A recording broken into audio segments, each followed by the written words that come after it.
अस्सलामुअलैकुम। मोहम्मद अज़हर सिद्दीक अपने programme maths views के साथ हाजिर खिदमत है। तो इशूज़ से बड़ी ज़रूरी गुफ्तगू करनी थी।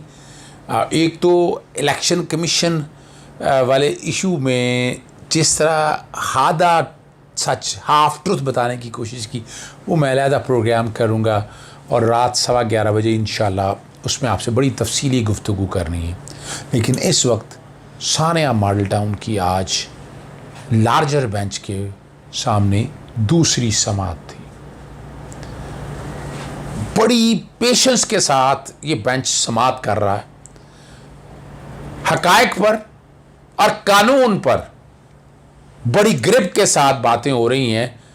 जो पहले जब बेंच तश्कील दिया गया था उसमें ये सारी चीज़ें नहीं आ सकी सामने, लेकिन अब जनाब जस्टिस मोहम्मद अमीर भट्टी साहब पूरा मौका दे रहे हैं नवाज शरीफ, शहबाज शरीफ के वकला को, और मिन्हाजुल कुरान के हवाले से भी बड़ी क्लैरिटी के साथ। दो चीज़ें मैं आगे चलने से कबल बताता चलूँ। सुप्रीम कोर्ट का फ़ैसला जो सुप्रीम कोर्ट के सामने जब उन्होंने कल मैंने शेयर कर दिया था आपके साथ कि जिसमें बाकायदा सुप्रीम कोर्ट ने फ़ैसला दे दिया है 5 दिसंबर 2018 का फ़ैसला, कि जिसमें बॉर्न फ्रूट नतीजा निकल आया। उसके हवाले से अदालत ने सवाल पूछा है कि जब सुप्रीम कोर्ट ने ये कह दिया, अब लाहौर हाई कोर्ट कैसे मामले को देख सकती है सुप्रीम कोर्ट के फ़ैसले पे अमल दरामद के हवाले से। इसमें वजाहत मांगी है। इसमें मैंने उठ के बड़ा वाज़ेह कहा कि ये सुप्रीम कोर्ट का फ़ैसला चैलेंज कहीं नहीं हुआ, कोई नज़रसानी दायर नहीं की गई, फाइनलिटी हो गई है इसकी। दूसरा सवाल जो है वो सेक्शन 19 जिसमें जॉइंट इन्वेस्टिगेशन टीम, लफ्ज़ गवर्नमेंट को इख्तियार है बनाने का, उसमें मुस्तफ़ा इम्पैक्ट्स का कह रहे हैं कि वफाकी काबीना से मंजूरी के हवाले से चीज़ें हैं सारी, वो उसका ज़िक्र किया जा रहा है। उस पर तफसीली बहस हुई है, वो भी मैं आपके साथ तफसीली बहस करता हूँ। आज़म मजीद तारड़ ने कल तक के लिए कल दोबारा बहस शुरू करेंगे। आज कोर्ट के सामने उन्होंने केस बनाने की ये कोशिश की कि जनाब पहला चालान जो पहली FIR 510/2014 थी, और उसके बाद दूसरी FIR 696/2014 जो हाई कोर्ट के हुक्म पर हुई थी, और उसमें भी कई इंटरम चालान आए और फाइनली वो चालान मुकम्मल होकर आ गया। और उसमें कोर्ट ने बाकायदा शहादतें ले लीं और फिर इस्तगासा दायर कर दिया गया। अब इस्तगासा की प्रोसीडिंग चल रही थी, उसमें भी शहादतें हो चुकी हैं, लेकिन आपको पता है वो डिनोवो प्रोसीडिंग का मतलब ये होता है दोबारा नए सिरे से। अभी तक इस्तगासे में सिर्फ एक कर्सरी एविडेंस हुई है, बाकी शहादतें सारी होनी हैं। अब वो सारा पॉइंट ये बिल्ड कर रहे हैं कि इस्तगासा की प्रोसीडिंग चल रही हैं।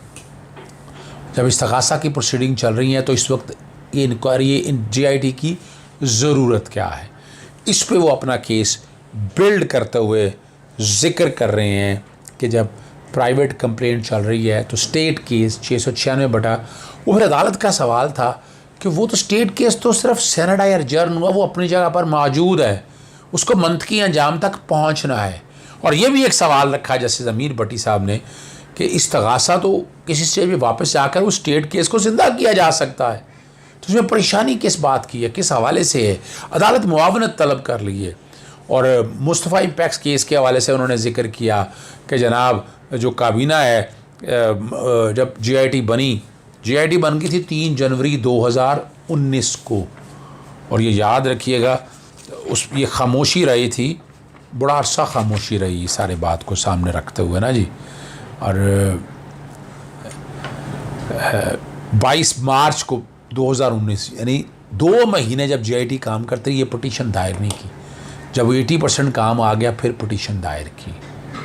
ये तो आप लोगों के बताने के लिए है सारी, लेकिन अदालत की तरफ से और जो आर्गूमेंट सारा टोटल करते रहे और फिर एतराज़ उठाया कि जनाब जो GIT तश्कील दी थी 5 जनवरी 2019 को, उसकी काबीना से मंजूरी नहीं थी। उस पर केस बनाने की कोशिश की। इस पे एडवोकेट जनरल दफ्तर से बताया गया कि मिनट्स ऑफ मीटिंग मौजूद है, post facto x post facto approval है।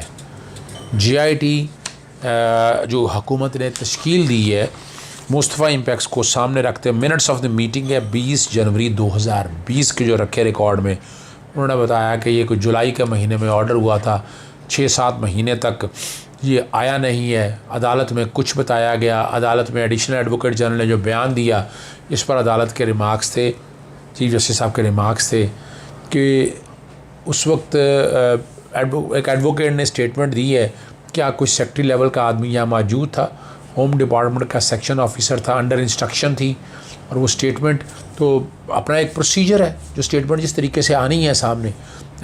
इस पर फिर एक और बड़ा ज़बरदस्त सवाल उठाया गया कि सेक्शन 19 में लफ्ज़ गवर्नमेंट इस्तेमाल हुआ है। सेक्शन 19 में आगे एक बेसिकली एक उन्होंने आर्गूमेंट करने की कोशिश की है GIT एक ही बन सकती है, एक GIT पहले बनी थी। और याद रखिएगा वो जो GIT 696/2014 में बनी थी उसमें ISI और MI के ऑफिसर्स ने डाइसेंटिंग नोट दिया था, उन्होंने इख्तलाफ किया था, अपनी मर्ज़ी की GIT बनाई थी और इंक्वायरी और इन्वेस्टिगेशन मेरिट पे होने नहीं दी गई।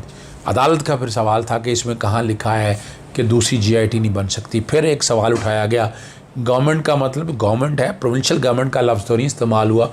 आगे अगर पढ़ती हैं तो दूसरी जब GIT बनानी है या कोई GIT बनी है तो फेडरल गवर्नमेंट का लफ्ज़ इस्तेमाल हुआ है, तो वो तो ऐसी चीज़ नहीं है यहाँ पर सामने रखते हुए। इस पे अदालत ने मज़ीद वजाहत मांगी है और जब सुप्रीम कोर्ट ये तय कर चुकी है, अदालत बड़ा क्लियर, अदालत बताना ये चाह रही है कि जितने पॉइंट्स आप ले रहे हैं, मुख्तलिफ़ चीज़ों का जिक्र कर रहे हैं, मुख्तलिफ़ ऑर्डर्स का जिक्र कर रहे हैं, कि ये सुप्रीम कोर्ट के सामने भी तो सारी चीज़ें थीं। अब मैं जो गैदर कर पाया हूँ, मैं अपनी एक राय दे देता हूँ कि ये जो कुछ भी बहस कर रहे हैं, मिसाल के तौर पर एक केस का, सुगरा बीबी का केस का जिक्र किया, मल्टीपल FIRs नहीं हो सकती, तो ये मल्टीपल FIR का तो केस है नहीं, FIR रजिस्टर कराने का तो क्या ही नहीं, ये तो इन्वेस्टिगेशन की बात हो रही है। उस इन्वेस्टिगेशन की बात हो रही है, अभी तक फेयर नहीं हो सकी। और इन्वेस्टिगेशन पहली जो GIT थी वो भी ज्वाइन नहीं की थी, ना मुद्दई ने ज्वाइन की थी, ना जो ज़ख्मी थे, मजरूब थे, उनमें से किसी ने ज्वाइन की थी। तो ये जब सवाल ये भी सामने रखा, जब पूछा कि इसमें अगर इंक्वायरी और इन्वेस्टिगेशन हो जाती है तो इसमें हर्ज क्या है। नवाज शरीफ के केस का ख़ास तौर पर जिक्र आया, त्यारा केस के हवाले से इतने अरसे बाद नज़रसानी मंजूर की गई। अदालत तो इंसाफ देना चाहती है, अदालत तो चाहती है सारे मामला को सामने रख कर। फिर एक और बड़ी ज़बरदस्त बात है, जब बहस करते हुए बड़ा मुख्तलिफ़ केसों का जिक्र करते हुए कि जनाब जब चलान मुकम्मल चलान आ जाए तो री इन्वेस्टिगेशन नहीं हो सकती। इस पर जस्टिस मलिक शहजाद अहमद खान के नहीं, दूसरी तरफ भी केसेस मौजूद हैं, चलान आ भी जाए तो री इन्वेस्टिगेशन हो सकती है। इस पर बड़ा है। फिर एक सवाल जिस पे बड़ा मैं समझता हूँ कि वो उनसे बचना मुश्किल है, ख़ुद ही इन्होंने पॉइंट दे दिया है और उन्होंने मुख्तलिफ़ केसों का जिक्र करते हुए कहा कि जो GIT बनती है, 173 का चलान है, ये एविडेंस कोई नहीं है, तो फिर एतराज़ किस बात का है। हम भी तो यही बात करते आ रहे हैं इस केस के अंदर कि इसकी एक इंक्वायरी और इन्वेस्टिगेशन मेरिट पे होनी चाहिए। क्या क्यों होनी चाहिए मेरिट पे? यानी वो एक एतराज़ रहा कि ना इस्तगासा के दौरान इन्वेस्टिगेशन हो सकती है, इस्तगासा के दौरान सेक्शन 200 जो ज़ाब्ता फौजदारी है उसके तहत GIT नहीं बन सकती। और वो जब वो बनाएंगे भी तो मटेरियल कैसे लेंगे? अब GIT जो ये बनी है, ये GIT मिसाल के तौर पर सुकेरा साहब का जो स्पेशली जहाज़ लेके आया, जब ट्रांसफ़र हुई, इस वकूए से पहले ट्रांसफ़र हुई, उनको बाकायदा तैनात किया गया, फिर इतने ASPs आए, DSP आए, इतने बड़े थानों की सारी, तो ये सारी चीज़ें कुरेद नहीं है ये सारी। और वो डरे इस बात से हुए हैं कि यानी वो कहना यह है कि समन नहीं किया गया, नवाज शरीफ वगैरह सारे 17 लोग जितने भी हैं उनको समन नहीं किया गया, इस तरह समन कर लिए जाएंगे। डर इस बात से रहे हैं भाई आप लोग बराह रास्त हैं, इंक्वायरी और इन्वेस्टिगेशन का प्रोसीजर है, ये कौन सा अदालत में समन कर रहे हैं या समन लेना है, इसकी एक इंक्वायरी और इन्वेस्टिगेशन मेरिट पे होनी है, डरना किस बात का है? ये सारी चीज़ें रिकॉर्ड पे आ जाएंगी। वो इन्वेस्टिगेशन रिपोर्ट खुद मान रहे हैं आज आप अदालत के अंदर कि वो एविडेंस के तौर पर इस्तेमाल नहीं हो सकती, तो उसे फिर कहाँ इस्तेमाल किया जा सकता है? हकायक सामने आने हैं, हकायक सामने आने हैं।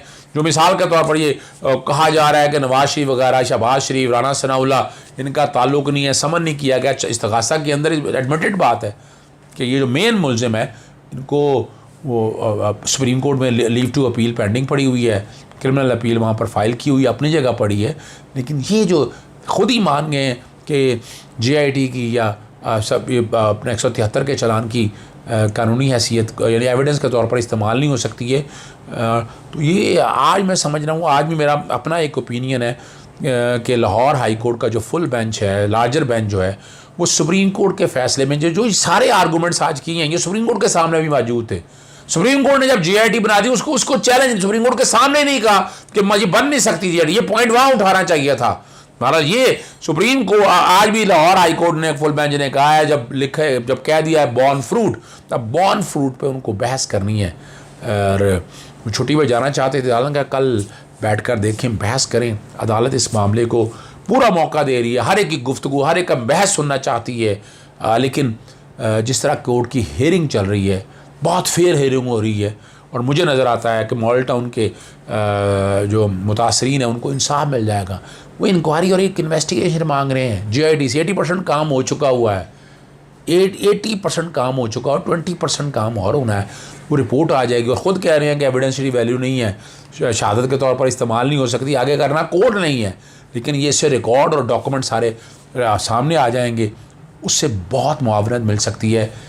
यानी देखें, फौजदारी लॉ की एक बड़ी वाज़ेह बात है, बेगुनाह बच जाए, सजा ना हो सके, और गुनाहगार बच ना पाए, गुनाहगार बच ना जाए, यही फ़र्क है क्रिमिनल जुरिस्प्रूडेंस के अंदर। इजाज़त चाहूँगा। अस्सलाम वालेकुम, अल्लाह हाफ़िज़। पाकिस्तान जिंदाबाद।